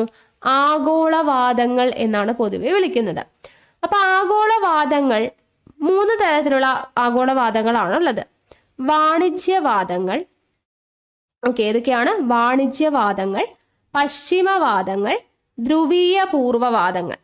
അപ്പൊ അതില് വാണിജ്യവാദങ്ങൾ, ഇതിന്റെ ഓരോന്നിന്റെ പേര് ഇവിടെ സെപ്പറേറ്റ് ആയിട്ട് കൊടുത്തിട്ടുണ്ട്. അതാണ് ഞാൻ ഇവിടെ മാർക്ക് ചെയ്തിട്ടുള്ളത്. ധ്രുവീയ ഉച്ചമർദ്ദ മേഖലയിൽ നിന്നും ഉപദ്രുവീയ ന്യൂനമർദ്ദ മേഖലയിലേക്ക് വീശുന്ന പൂർവ്വവാദങ്ങൾ. അതുപോലെ ഉപോഷ്ണ ഉച്ചമർദ്ദ മേഖലയിൽ നിന്നും ഉപദ്രുവീയ ന്യൂനമർദ്ദ മേഖലയിലേക്ക് വീശുന്ന പശ്ചിമവാദങ്ങൾ. ഉപോഷ്ണ ഉച്ചമർദ്ദ മേഖലയിൽ നിന്നും മധ്യരേഖാ ന്യൂനമർദ്ദ മേഖലയിലേക്ക് വീശുന്ന വടക്കുകിഴക്കൻ വാണിജ്യവാദങ്ങൾ. അതുപോലെ ഉപോഷ്ണ ഉച്ചമർദ്ദ മേഖലയിൽ നിന്നും മധ്യരേഖാ ന്യൂനമർദ്ദ മേഖലയിലേക്ക് വീശുന്ന തെക്കുകിഴക്കൻ വാണിജ്യവാദങ്ങൾ. ഉപോഷ്ണ ഉച്ചമർദ്ദ മേഖലയിൽ നിന്നും ഉപദ്രുവീയ ന്യൂനമർദ്ദ മേഖലയിലേക്ക് വീശുന്ന പശ്ചിമവാദങ്ങൾ. ധ്രുവീയ ഉച്ചമർദ്ദ മേഖലയിൽ നിന്നും ഉപദ്രുവീയ ന്യൂനമർദ്ദ മേഖലയിലേക്ക് വീശുന്ന പൂർവ്വവാദങ്ങൾ. അങ്ങനെ വീശുന്നതിനനുസരിച്ച് ഇവിടെ പേരുകൾ സെപ്പറേറ്റ് ചെയ്തിട്ട് കൊടുത്തിട്ടുണ്ട്. ഓക്കെ, അപ്പൊ അതൊന്ന് നോക്കി വെക്കുക. ഈ ചിത്രത്തിലോട്ട് നമുക്ക് വീണ്ടും വരാം. ഓക്കെ, അപ്പൊ ഇവിടെ നോക്കുക, ആദ്യം വാണിജ്യവാദങ്ങളാണ് പറയുന്നത്. വാണിജ്യവാദങ്ങൾ എവിടെ നിന്നാണ്? മധ്യരേഖ ന്യൂനമർദ്ദ മേഖലയിലേക്ക് നിരന്തരം വീശുന്ന കാറ്റുകളാണ് അല്ലെ. ഉപോഷ്ണ ഉച്ചമർദ്ദ മേഖലകളിൽ നിന്നും മധ്യരേഖ ന്യൂനമർദ്ദ മേഖലയിലേക്ക് വീശുന്നതാണ് അല്ലെ. ഉപോഷ്ണ ഉച്ചമർദ്ദ മേഖലകളിൽ നിന്നും കണ്ടോ ഈ ചിത്രത്തില് ഉപോഷ്ണ ഉച്ചമർദ്ദ മേഖലയിൽ നിന്നും മധ്യരേഖ ന്യൂനമർദ്ദ മേഖലയിലേക്ക് വീശുന്ന കാറ്റുകളാണ് വാണിജ്യവാദങ്ങൾ. കണ്ടോ, വടക്കു കിഴക്കൻ വാണിജ്യവാദങ്ങൾ, ഇവിടെ തെക്കു കിഴക്കൻ വാണിജ്യവാദങ്ങൾ. ഉപോഷ്ണ ഉച്ചമർദ്ദ മേഖലയിൽ നിന്നും മധ്യരേഖ ന്യൂനമർദ്ദ മേഖലയിലേക്ക് വീശുന്ന കാറ്റുകളാണ് വാണിജ്യവാദങ്ങൾ എന്ന് പറയുന്നത്. അപ്പോൾ ഇത് ദക്ഷിണാർദ്ധഗോളത്തിൽ വരുമ്പോഴും അതിനനുസരിച്ച് വടക്കു കിഴക്കനുമുണ്ട് തെക്കു കിഴക്കനുമുണ്ട് ആ ഒരു രീതിയിൽ. അപ്പോൾ ഉപോഷ്ണ ഉച്ചമർദ്ദ മേഖലയിൽ നിന്നും മധ്യരേഖ ന്യൂനമർദ്ദ മേഖലയിലേക്ക് വീശുന്ന കാറ്റുകളാണ് വാണിജ്യവാദങ്ങൾ എന്ന് പറയുന്നത്. അപ്പോൾ ഈ വാണിജ്യവാദങ്ങൾ ഉത്തരാർദ്ധഗോളത്തിൽ വടക്കു കിഴക്കൻ ദിശയിൽ നിന്നും വീശുന്നതിനാൽ ഈ കാറ്റുകൾ എന്തെന്ന് പറയും? വടക്കു കിഴക്കൻ വാണിജ്യവാദങ്ങൾ എന്ന് പറയും അല്ലെ. ഉത്തരാർദ്ധഗോളത്തിലാവുമ്പോൾ അത് വടക്കു കിഴക്കാണ് വീശുന്നത്, അതുകൊണ്ട് വടക്കു കിഴക്കൻ വാണിജ്യവാദങ്ങൾ. ഇനി ഇത് ദക്ഷിണാർദ്ധഗോളത്തിലാണെങ്കിലോ അത് തെക്ക് കിഴക്കാണ് വീശുന്നത്, സോ തെക്ക് കിഴക്കൻ എന്ന് പറയും. അങ്ങനെ ഇരു അർദ്ധഗോളങ്ങളിൽ വീശുന്ന വാണിജ്യവാദങ്ങൾ സംഗമിക്കുന്ന മധ്യരേഖ ന്യൂനമർദ്ദ മേഖല ഇൻഡോ ട്രോപ്പിക്കൽ കൺവർജൻസ് സോൺ അഥവാ അന്തരുഷ്ണ മേഖല, സംക്രമണ മേഖല എന്ന് പറയുന്നു. അപ്പൊ ഈ രണ്ട് വാണിജ്യവാദങ്ങളും സംഗമിക്കുന്ന ഭാഗമുണ്ട്, അതിനെയാണ് എന്തെന്ന് പറയുന്നത്? മധ്യരേഖ ന്യൂനമർദ്ദ മേഖലയിലെ Inter tropical convergence zone, ITCZ, Inter tropical convergence zone. ഇത് രണ്ടും കൂടെ സംഗമിക്കുന്ന ഭാഗമുണ്ടല്ലോ, അതിനെയാണ് ഇന്റർ ട്രോപ്പിക്കൽ കൺവേർജൻസ് സോൺ എന്ന് പറയുന്നത്. ഓക്കെ, ITCZ എന്ന് പറയുന്നത്. അപ്പോൾ അത് ഓർത്തിരിക്കുക. ITCZ എന്താണ്? ഇന്റർ ട്രോപ്പിക്കൽ കൺവേർജൻസ് സോൺ എന്ന് പറയുന്നത്. തെക്ക് കിഴക്കൻ വാണിജ്യവാദങ്ങളും വടക്കു കിഴക്കൻ വാണിജ്യവാദങ്ങളും സംഗമിക്കുന്ന ഭാഗമാണ് ഇന്റർ ട്രോപ്പിക്കൽ കൺവേർജൻസ് സോൺ അഥവാ അന്തർ മേഖല, സംക്രമണ മേഖല. ഇനി ഇവിടെ കാറ്റിന്റെ കൈകളിലേറി എന്ന് പറഞ്ഞിട്ടൊരു ഇത് കൊടുത്തിട്ടുണ്ട്, ജസ്റ്റ് ഒന്ന് വായിച്ചു നോക്കാം. വർഷം മുഴുവൻ ഒരേ ദിശയിൽ വീശുന്ന വാണിജ്യവാദങ്ങൾ പഴയ കാലത്ത് പായ്ക്കപ്പലുകളിലും മറ്റുമായി കച്ചവട സാധനങ്ങൾ കൊണ്ടുപോകുന്നതിന് വലിയ സഹായകമായിരുന്നു. സമുദ്ര വാണിജ്യത്തെ സഹായിച്ചിരുന്നതിനാലാവണം അവയ്ക്ക് വാണിജ്യവാദങ്ങൾ എന്ന് പേര് വന്നത്. ജർമ്മൻ ഭാഷയിൽ ട്രെഡൻ എന്ന പദത്തിന് ഒരേ ദിശയിൽ വീശുന്ന കാറ്റുകൾ എന്നാണ് അർത്ഥം. ഇത്രയും കൊടുത്തിട്ടുണ്ട്. ഇനി അടുത്തത് പശ്ചിമവാദങ്ങളാണ്. പശ്ചിമവാദങ്ങൾ അഥവാ വെസ്റ്റർലീസ് ഇരു അർദ്ധഗോളങ്ങളിലെയും ഉപോഷ്ണ ഉച്ചമർദ്ദ മേഖലകൾക്കും ധ്രുവീയ ഉച്ചമർദ്ദ മേഖലകൾക്കും ഇടയിൽ സ്ഥിതി ചെയ്യുന്ന ഉപധ്രുവീയ ന്യൂനമർദ്ദ മേഖലകൾ കണ്ടിട്ടില്ലേ? അപ്പൊ ഉപോഷ്ണ ഉച്ചമർദ്ദ മേഖലകളിൽ നിന്നും ഉപധ്രുവീയ ന്യൂനമർദ്ദ മേഖലകളിലേക്ക് വീശുന്ന കാറ്റുകളാണ് പശ്ചിമവാദങ്ങൾ. എവിടെ നിന്നാണ് പശ്ചിമവാദങ്ങളുടെ ചിത്രം നോക്കൂ. ഇതാ, ഉപോഷ്ണ ഉച്ചമർദ്ദ മേഖലയിൽ നിന്നും ഉപധ്രുവീയ ന്യൂനമർദ്ദ മേഖലയിലേക്ക് വീശുന്ന കാറ്റുകളാണ് പശ്ചിമവാദങ്ങൾ എന്ന് പറയുന്നത്. കണ്ടോ, പശ്ചിമവാദങ്ങൾ എന്ന് പറയുന്നത് ഉപോഷ്ണ ഉച്ചമർദ്ദ മേഖലയിൽ നിന്നും ഉപധ്രുവീയ ന്യൂനമർദ്ദ മേഖലയിലേക്ക് വീശുന്ന കാറ്റുകളാണ് പശ്ചിമവാദങ്ങൾ. കാറ്റിന്റെ ദിശ ഏറെക്കുറെ പടിഞ്ഞാറ് നിന്നായതുകൊണ്ട് ഇവയെ എന്തെന്ന് വിളിക്കുന്നു? പശ്ചിമവാദങ്ങൾ എന്ന് വിളിക്കുന്നു. പശ്ചിമം എന്ന് വെച്ചാൽ എന്താ? പടിഞ്ഞാറാണ്. അപ്പൊ കാറ്റിന്റെ ദിശ ഏറെക്കുറെ പശ്ചിമമായതുകൊണ്ട് പശ്ചിമവാദങ്ങൾ എന്ന് വിളിക്കുന്നു. ദക്ഷിണാർദ്ധഗോളത്തിൽ പശ്ചിമവാദങ്ങളുടെ ശക്തി ഉത്തരാർദ്ധഗോളത്തിനേക്കാൾ എങ്ങനെയാണ്? കൂടുതലാണ്. പശ്ചിമവാദങ്ങളുടെ ശക്തി ഉത്തരാർദ്ധഗോളത്തിനേക്കാളും എവിടെയാണ് കൂടുതൽ? ദക്ഷിണാർദ്ധഗോളത്തിലാണ് കൂടുതൽ. ദക്ഷിണാർദ്ധഗോളത്തിൽ ഏറിയ പങ്കും സമുദ്രമായതിനാലാണ് കാറ്റുകളുടെ വേഗം കൂടുതലാവുന്നത്. ദക്ഷിണാർദ്ധഗോളത്തിൽ ഏറിയ പങ്കും എന്താണ്? സമുദ്രമായതുകൊണ്ടാണ് കാറ്റുകളുടെ വേഗം അവിടെ കൂടുതലാവുന്നത്. അപ്പൊ ഈ അധ്യായത്തിന്റെ ആദ്യത്തെ ഭാഗത്ത് നമ്മൾ പഠിച്ചില്ലേ വാസ്കോഡ ഗാമയുടെ യാത്രാമാർഗം എന്ന് പറഞ്ഞിട്ട്. അപ്പൊ അവിടെ ബ്രസീലിൽ നിന്ന് ദക്ഷിണ അറ്റ്ലാന്റിക് സമുദ്രത്തിലൂടെ ദക്ഷിണാഫ്രിക്കയിൽ എത്താൻ ഗാമയെ സഹായിച്ചത് എന്താണ്? പശ്ചിമവാദങ്ങളായിരുന്നു.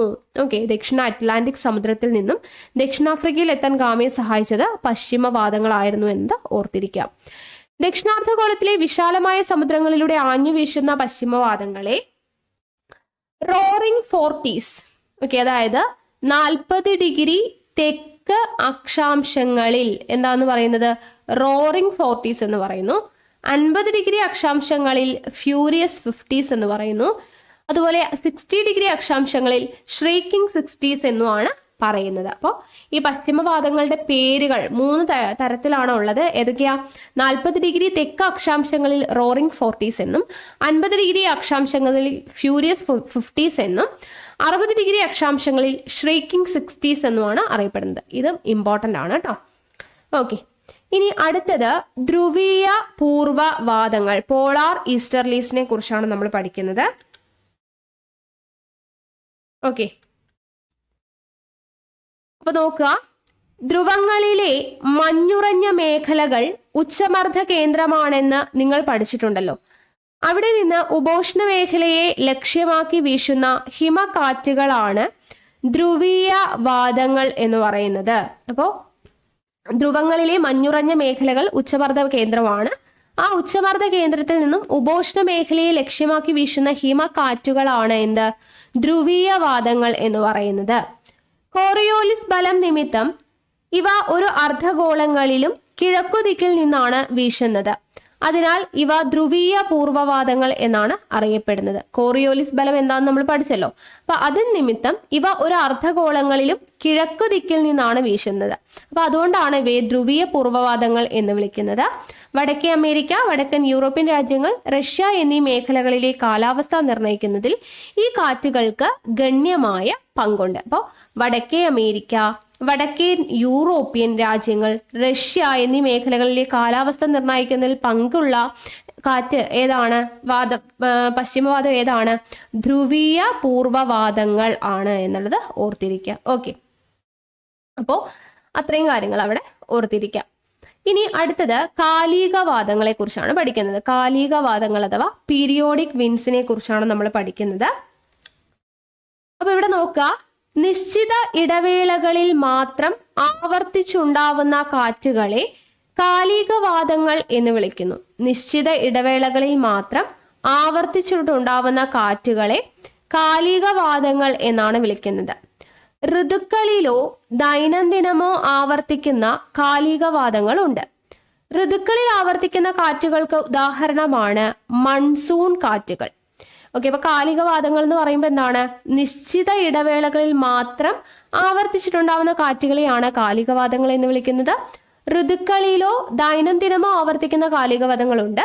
ഋതുക്കളിൽ ആവർത്തിക്കുന്ന കാറ്റുകൾക്ക് ഉദാഹരണമാണ് ഇതൊക്കെ മൺസൂൺ കാറ്റുകൾ. അപ്പൊ എന്താണ് ഈ മൺസൂൺ എന്ന് പറഞ്ഞു കഴിഞ്ഞാൽ ഇത് ഇമ്പോർട്ടൻ്റ് ആയിട്ടുള്ളൊരു ഭാഗമാണ് കേട്ടോ. അപ്പോ മൗസിം എന്ന് പറയുന്ന ഒരു അറബി പദത്തിൽ നിന്നാണ് മൺസൂൺ എന്ന പദം രൂപപ്പെട്ടത്. മൺസൂൺ എന്ന പദം രൂപപ്പെട്ടത് മൗസിം എന്ന് പറയുന്ന അറബി പദത്തിൽ നിന്നാണ്. കാലത്തിനൊത്ത് ദിശ മാറുന്ന കാറ്റുകൾ എന്നാണ് മൺസൂൺ എന്ന് പറയുന്ന വാക്കിനർത്ഥം. മൺസൂണിന്റെ അർത്ഥം എന്താണ്? കാലത്തിനൊത്ത് ദിശ മാറുന്ന കാറ്റുകൾ എന്നാണ് മൺസൂണിന് അർത്ഥം. ഒരു വർഷ കാലയളവിനുള്ളിൽ കാറ്റിന്റെ ഗതി വിപരീതമാകുന്ന പ്രതിഭാസമാണ് എന്ത്? മൺസൂൺ. ഓക്കെ, ഒരു വർഷ കാലയളവിനുള്ളിൽ കാറ്റിന്റെ ഗതി വിപരീതമാകുന്ന പ്രതിഭാസമാണ് മൺസൂൺ. മൺസൂണിന്റെ രൂപം കൊള്ളലിന് പിന്നിൽ പല ഘടകങ്ങളുണ്ട്. അപ്പോൾ മൺസൂണിന്റെ രൂപം കൊള്ളലിനു പിന്നിലുള്ള ഘടകങ്ങൾ എന്തൊക്കെയാണ്? ഒന്ന്, സൂര്യന്റെ അയനം എന്താണെന്ന് നമ്മൾ പഠിച്ചു. കോറിയോലിസ് പ്രഭാവം അതും നമ്മൾ പഠിച്ചു. താപനത്തിലെ വ്യത്യാസങ്ങൾ അതും നമ്മൾ പഠിച്ചതാണല്ലോ. അപ്പൊ സൂര്യന്റെ അയനം, കോറിയോലിസ് പ്രഭാവം, താപനത്തിലെ വ്യത്യാസങ്ങൾ എന്നിവയാണ് മൺസൂണിന്റെ രൂപം കൊള്ളലിനു പിന്നിലുള്ള കാരണങ്ങൾ അല്ലെങ്കിൽ ഘടകങ്ങൾ എന്ന് പറയുന്നത്. അപ്പൊ നോക്കുക, അച്ചുതണ്ടിന്റെ ചരിവ് നിമിത്തം സൂര്യരശ്മികൾ ചില മാസങ്ങളിൽ ഭൂമധ്യരേഖയ്ക്ക് വടക്കായിരിക്കും ലംബമായിട്ട് പതിക്കുക. അച്ചുതണ്ടിന്റെ ചരിവ് നിമിത്തം സൂര്യരശ്മികൾ ചില മാസങ്ങളിൽ ഭൂമധ്യരേഖയ്ക്ക് വടക്കായിരിക്കും ലംബമായിട്ട് പതിക്കുക. ഇത് ഈ പ്രദേശങ്ങളിൽ താപനില വർദ്ധിക്കുന്നതിന് എന്ത് ചെയ്യും? കാരണമാവും. ഭൂമധ്യരേഖയ്ക്ക് വടക്ക് പതിക്കുമ്പോൾ, ലംബമായിട്ട് പതിക്കുമ്പോൾ അവിടെ താപനില വർദ്ധിക്കാനായിട്ട് കാരണമാവും. അതിനനുസരിച്ച് മർദ്ദമേഖലകൾക്കും വടക്കോട്ട് നേരിയ തോതിൽ സ്ഥാനമാറ്റം ഉണ്ടാവും.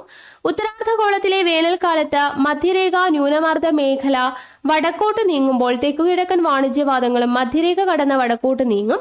മധ്യരേഖ കടക്കുന്നതോടുകൂടി തെക്കുകിഴക്കൻ വാണിജ്യവാദങ്ങൾ കോറിയോലിസ് പ്രഭാവം മൂലം ദിശാവ്യതിയാനം സംഭവിച്ച് തെക്കുപടിഞ്ഞാറൻ മൺസൂൺ കാറ്റുകളായിട്ട് രൂപാന്തരം പ്രാപിക്കുന്നു. ഉയർന്ന പകൽച്ചൂട് നിമിത്തം കരയുടെ മുകളിൽ രൂപം കൊള്ളുന്ന ന്യൂനമർദ്ദം സമുദ്രോപരിതലത്തിലൂടെ വീശുന്ന ഈ കാറ്റുകളെ അങ്ങോട്ടേക്ക് ആകർഷിക്കുന്നതും തെക്കു പടിഞ്ഞാറൻ മൺസൂൺ കാറ്റുകൾക്ക് കാരണമാവുന്നുണ്ട്. അപ്പൊ തെക്കു പടിഞ്ഞാറൻ മൺസൂൺ കാറ്റുകൾക്ക് കാരണമാവുന്നത് എന്താന്നാണ് പറഞ്ഞുകൊണ്ടിരിക്കുന്നത്. ഓക്കെ, അപ്പൊ എന്തൊക്കെയാണ് പറഞ്ഞത്? ഒന്നുകൂടെ പറയാം.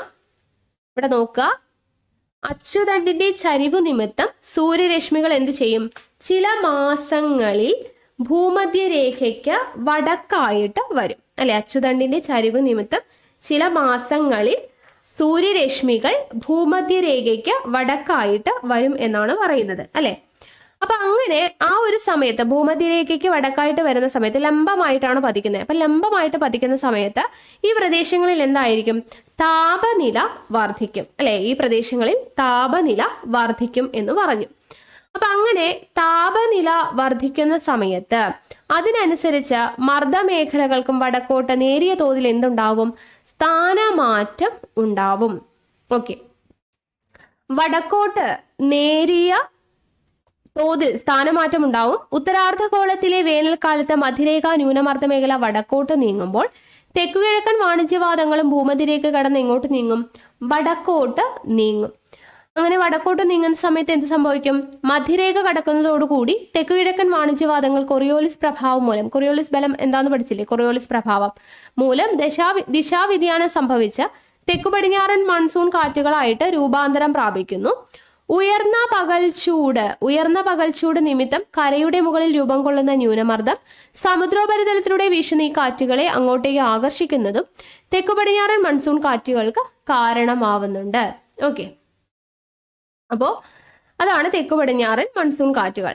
ഇനി അടുത്തത് നോക്കുക, ഉത്തരാർദ്ധഗോളത്തിലെ വൻകരകൾക്കുമേൽ ശൈത്യകാലത്ത് ഉച്ചമർദ്ദ മേഖലകൾ രൂപപ്പെടുന്നതിന്റെ ഫലമായി ഏഷ്യ വൻകരയ്ക്ക് മുകളിൽ ഉച്ചമർദ്ദവും ഇന്ത്യൻ മഹാസമുദ്രത്തിന് മുകളിൽ ന്യൂനമർദ്ദവും രൂപം കൊള്ളുന്നു. ഇത് വടക്ക് കിഴക്കൻ വാണിജ്യവാദങ്ങൾ ശക്തി പ്രാപിക്കുന്നതിന് ഇടയാക്കും. ഇതാണ് വടക്ക് കിഴക്കൻ മൺസൂൺ കാറ്റുകൾ എന്ന് പറയുന്നത്. എന്താണ് വടക്ക് കിഴക്കൻ മൺസൂൺ കാറ്റുകൾ? ഉത്തരാർദ്ധഗോളത്തിലെ വൻകരകൾക്ക് മേൽ ശൈത്യകാലത്ത് ഉച്ചമർദ്ദ മേഖലകൾ രൂപപ്പെടുന്നതിന്റെ ഫലമായിട്ട് എന്ത് സംഭവിക്കുന്നു? ഏഷ്യൻ വൻകരയ്ക്ക് മുകളിൽ ഉച്ചമർദ്ദവും ഇന്ത്യൻ മഹാസമുദ്രത്തിന് മുകളിൽ ന്യൂനമർദ്ദവും രൂപം കൊള്ളുന്നു. ഇത് വടക്ക് കിഴക്കൻ വാണിജ്യവാദങ്ങൾ ശക്തി പ്രാപിക്കുന്നതിനിടയാക്കും. ഇതാണ് വടക്ക് കിഴക്കൻ മൺസൂൺ കാറ്റുകൾ എന്ന് പറയുന്നത്. ഓക്കെ, അടുത്തത് കരക്കാറ്റും കടൽക്കാറ്റുമാണ് പഠിക്കാനുള്ളത്.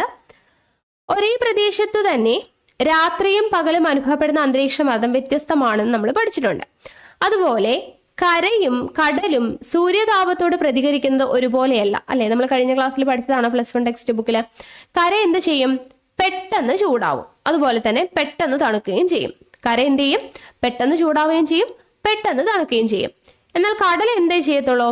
സാവധാനം ചൂടായി സാവധാനം തണുക്കും. ലഭിക്കുന്ന ചൂട് ഏറെ നേരം നിലനിർത്താൻ വേണ്ടിയിട്ട് കഴിയും. ആർക്ക്? കടലിന്. അപ്പൊ പകൽ സമയത്ത് കര പെട്ടെന്ന് ചൂട് പിടിക്കുന്നതിന്റെ ഫലമായിട്ട് കരയോട് ചേർന്ന് കിടക്കുന്ന വായു എന്താണ്? ചൂടായിട്ട് ഉയരും, അല്ലെ? കര പെട്ടെന്ന് പകൽ സമയത്ത് ചൂട് പിടിക്കും. അപ്പൊ കരയോട് ചേർന്ന് കിടക്കുന്ന വായു പെട്ടെന്ന് ചൂടായിട്ട് ഉയരും. ഇത് ആ പ്രദേശത്തിന് മുകളിൽ ന്യൂനമർദ്ദം രൂപം കൊള്ളുന്നതിന് കാരണമാവുന്നു. അപ്പോൾ താരതമ്യേന തണുത്ത വായു കടലിന് മുകളിൽ നിന്ന് തീരത്തേക്ക് എന്ത് ചെയ്യും? വീശും.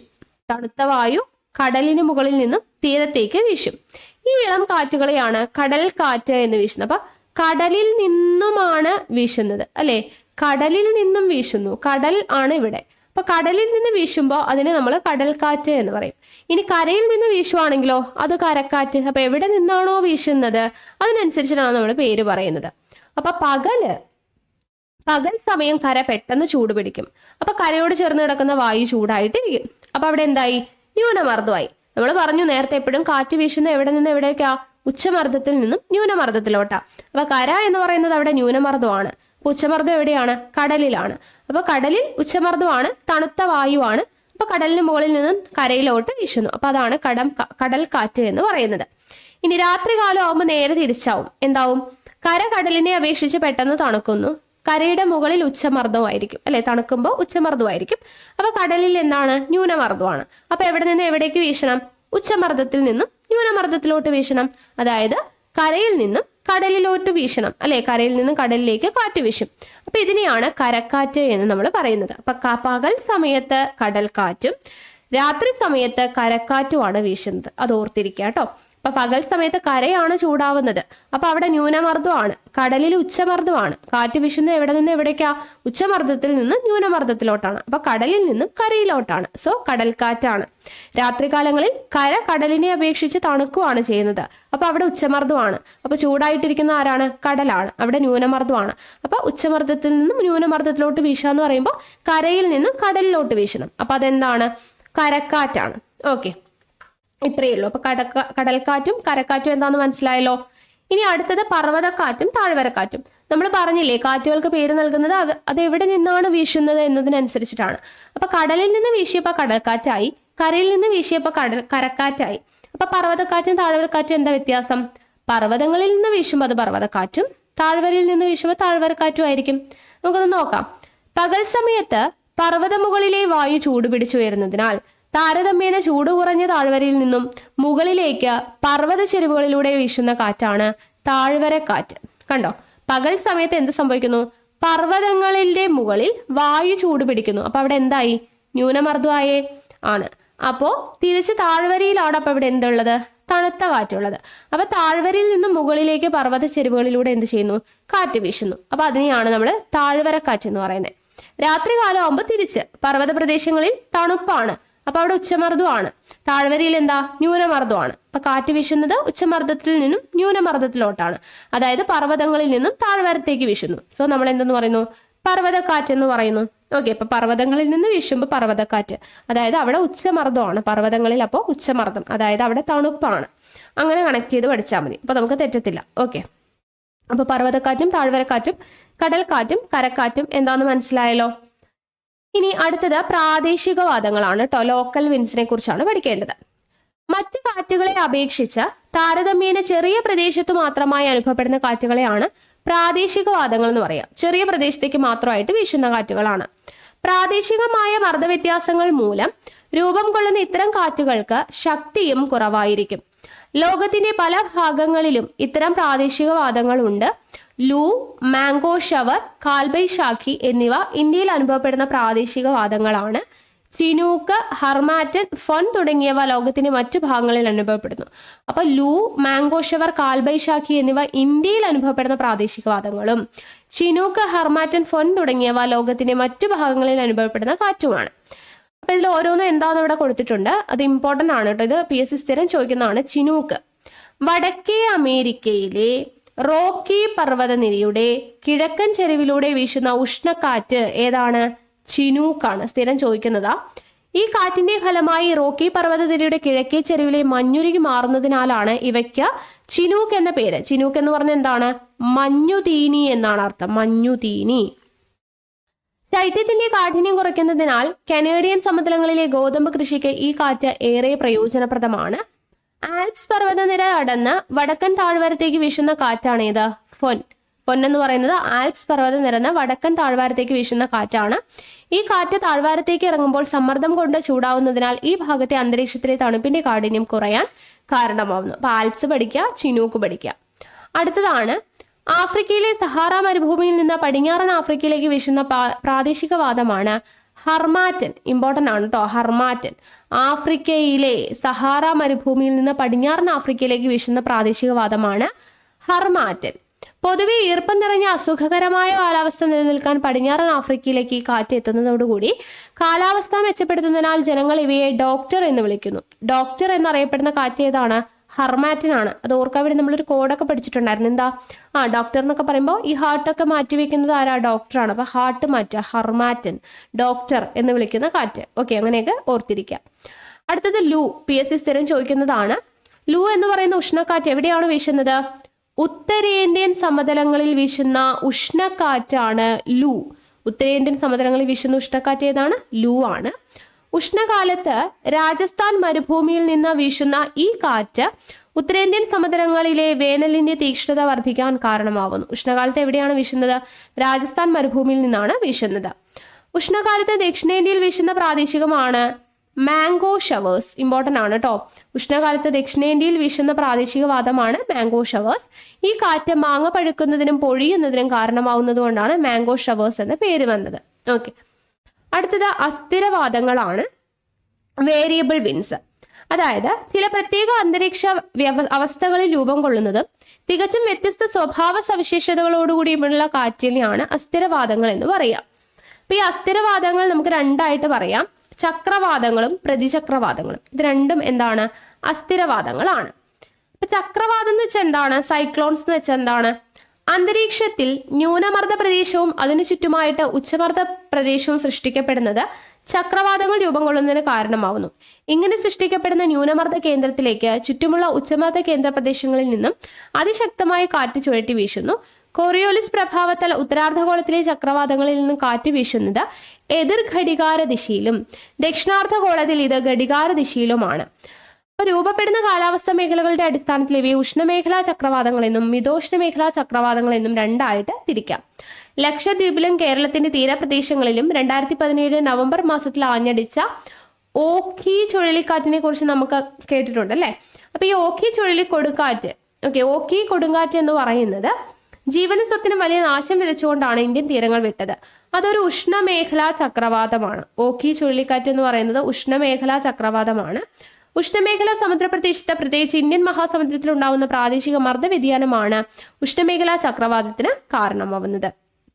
അപ്പോ ഉത്തരാർദ്ധഗോളത്തിൽ എതിർ ഘടികാര ദിശയിലും ദക്ഷിണാർദ്ധഗോളത്തിൽ ഘടികാര ദിശയിലുമാണ് വീശുന്നത്. ചക്രവാതം എന്ന് പറയുമ്പോൾ എങ്ങോട്ടാണ്? എച്ചിൽ നിന്നും എല്ലിലോട്ട്, അതായത് ഉച്ചമർദ്ദ മേഖലയിൽ നിന്നും ന്യൂനമർദ്ദ മേഖലയിലോട്ടാണ് കാറ്റ് വീശുന്നത്. ചക്രവാതം. അതാണ് ചക്രവാതം എന്ന് പറയുന്നത്. അപ്പൊ പ്രതിചക്രവാതം എന്തായിരിക്കും? നേരെ തിരിച്ച്, അതായത് ഉച്ചമർദ്ദ മേഖല ഉള്ളിലും പുറത്തായിരിക്കും എന്ത്? ന്യൂനമർദ്ദ മേഖല. ഇവിടെ എങ്ങനെയായിരുന്നു? ഉച്ചമർദ്ദ മേഖല പുറത്താണ്, എച്ച് പുറത്താണ്, എല്ലാം അകത്താണ്. ഉച്ചമർദ്ദ മേഖല പുറത്ത് അകത്തേക്കാണ് വീശുന്നത്. ഇവിടെ അകത്ത് എന്താ? ഉച്ചമർദ്ദ മേഖലയും പുറത്താണ് ന്യൂനമർദ്ദ മേഖല. അപ്പോൾ അകത്ത് നിന്നും പുറത്തോട്ട് വീശുന്നതാണ് എന്ത്? പ്രതിചക്രവാതം. അവിടെ വരുമ്പോൾ ഉത്തരാർദ്ധഗോളത്തിൽ ഘടികാര ദിശയിലും ദക്ഷിണാർദ്ധഗോളത്തിൽ എതിർ ഘടികാര ദിശയിലായിരിക്കും. ഇവിടെ ആയിരുന്നപ്പോൾ ഉത്തരാർദ്ധഗോളത്തിൽ എതിർ ഘടികാരവും ദക്ഷിണാർദ്ധഗോളത്തിൽ ഘടികാര ദിശയിലുമാണ്. അത് ഇമ്പോർട്ടൻ്റ് ആണ് കേട്ടോ. അപ്പോൾ നമ്മൾ ഇവിടെ ഇത്ര നേരം കാറ്റുകളെ കുറിച്ചാണ് പഠിച്ചത് അല്ലെ. അപ്പോൾ ഇത്രയുമാണ് നമ്മുടെ ഈ ഒരു ചാപ്റ്റർ എന്ന് പറയുന്നത്.